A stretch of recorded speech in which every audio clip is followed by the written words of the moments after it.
The video shows me working at Palette 22, which is in Shirlington. They have an artist table that's right in the front window, and twice a month I'm there for 4 hours, and they pay me to sit there and make art. And so you can see the process. I mean, maybe I've been doing it too long, but to me it seems quite easy. It's just cutting the paper and folding it and taping it down, but I do try to bring artistry to the types of materials I use and the shapes that I cut out, and trying to upcycle as much as I can.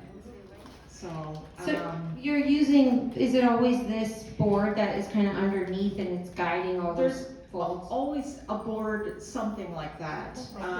I mean, in the past 3 years, I've probably made like 100 of those, and I'll reuse them. This yellow one I use a lot. But if I ever am somewhere else and I forgot to bring it, I can always draw a new one.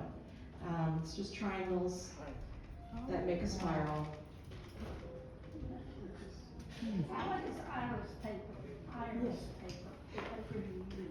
So why is it called iris paper folding? So the iris is the center. It's like for a camera. It's the iris of the camera. Oh. Yes. It's like this. You can kind of see in the template that she draws. No, so it's something I discovered online during COVID, and it turns out that it's actually Scandinavian. I think it's from Holland, and because I'm looking for it, I see it every once in a while, but I do recognize that it's not very common, and that's part of the reason that I decided to specialize in it, because it is something different that people haven't seen, and it's a way to transform materials into something beautiful. So in the other room, you'll see some of the pieces. I've used potato chip bags and medical gowns and all kinds of different things, and you would never know. So if you have questions about individual pieces, I'm happy to tell you, what each of them is. So I first discovered it in 2021. I was actually sick with COVID. I was lying in bed, I was scrolling through Instagram, and I saw a picture, and I was like, oh wow, that's really pretty. What is that? And then I just kind of went down a rabbit hole of, well, what else does this look like? And how do I do this? And how do I make a template? And I mean, 2 weeks later, I had watched every video on YouTube and figured out how to do it myself.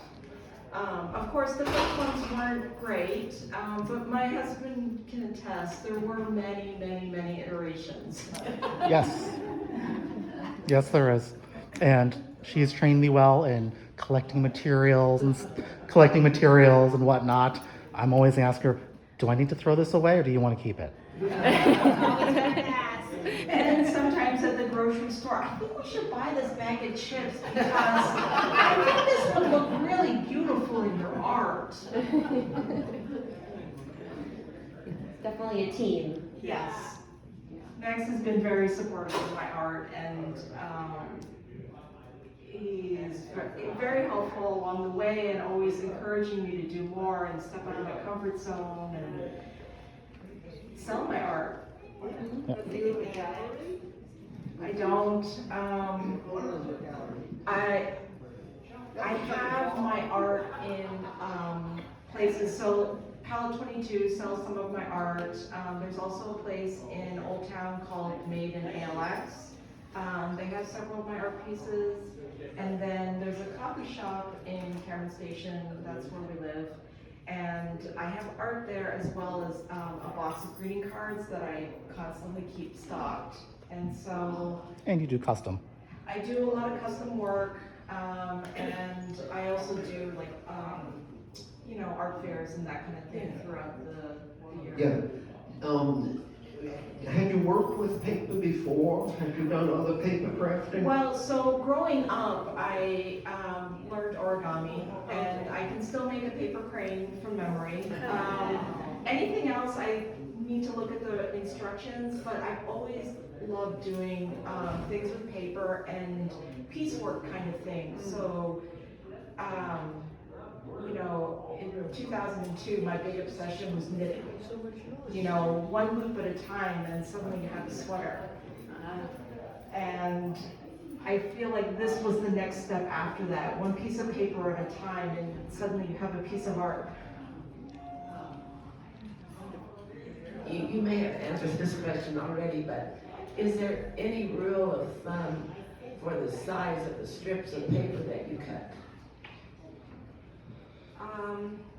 So I really base it on the size of the template. And so the widest point in the template will be how big the strip needs to be, at least twice as much. And then when I fold it, it'll be between a third and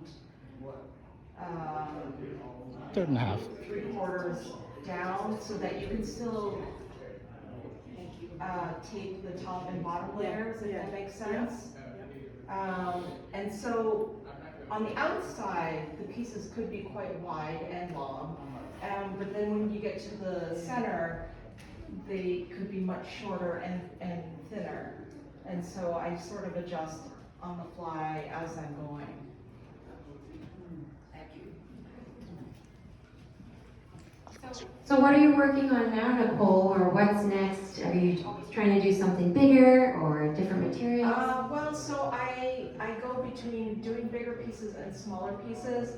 Right now, I'm actually working on a piece that is very fine, and so the template is like, in here there would be like 10 lines, and it's something that you'll actually see in the Penguin in the other room. I've used the same template before.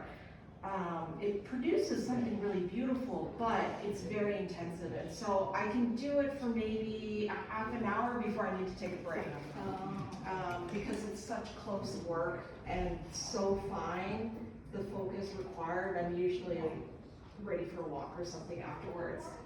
So the piece I'm working on right now, it's smaller, but it's part of a bigger piece. You do 3D. Well, yes, this one I just finished. That's impressive. Yeah. Wow. And the inspiration from this was from different sort of Japanese anime. So this one from Spirited Away, and then these little guys are from a video game that we played called Breath of the Wild. So, if you have any more questions, I'm happy to talk with you one-on-one in the gallery, and specifically about how each piece is made. Well, thanks everybody, and also this will keep going. Like we said, Nicole uploaded 29 different videos, so 29 different pieces. You can see pretty much from start to finish. And so you're welcome to sit and look at this as much as you want. It will keep going because she did so much. And then again, there are some pieces you can get a close look at over here on the table. And she made these iris paper folding instructions if you're tempted to try it. Nicole does teach classes, right? Yeah, I'm actually teaching a class at the end of the month at Made in ALX. We'll be making a birthday card if you're interested. Do you want to come do a class for us? Would you? I would absolutely do a class for you guys. Yep. It could be really fun. We don't have to do 64 folds or whatever it is. We just do, For my I know I do. classes, I usually try to keep it down to like 20. Yeah. So, something to wet your appetite. Save your paper. Just Nicole? kidding. We have a lot. And then, again, there's the pieces over there. You can talk to Nicole about any ideas for custom pieces or pet portraits, anything like that. So, please join us in the gallery space or hang out here and keep watching the demos. We will be around until 5 o'clock when Nicole has to go. But I just want to give a big thank you again for Nicole for sharing your art and your stories. It means so much. It really, we're just so happy to have you here. And thanks to everyone for coming, and thanks to all my colleagues here who make this happen. It's such a great place to be. So I hope you enjoy the show. Take care.